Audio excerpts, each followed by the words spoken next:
उमर और रेहान दोनों बहुत अच्छे दोस्त थे और अक्सर मस्ती भरी शरारतें किया करते थे। एक दिन उमर ने एक अजीब आइडिया सोचा।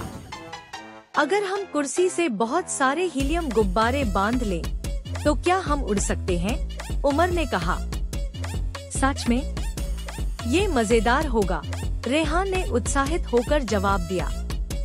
दोनों दोस्तों ने एक पार्टी स्टोर से ढेर सारे रंग बिरंगे गुब्बारे खरीदे और उन्हें घर के पिछवाड़े में लाकर कुर्सी से बांध दिया।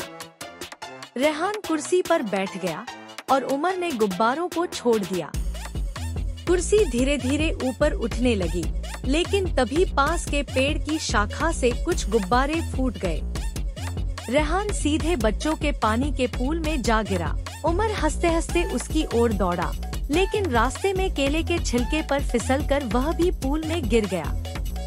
दोनों पूरी तरह भीग गए, लेकिन हंसी रुकने का नाम नहीं ले रही थी। अगली बार हम ज्यादा प्लानिंग करेंगे, उमर ने कहा। और मैं छाता साथ लाऊंगा, रेहान ने जवाब दिया।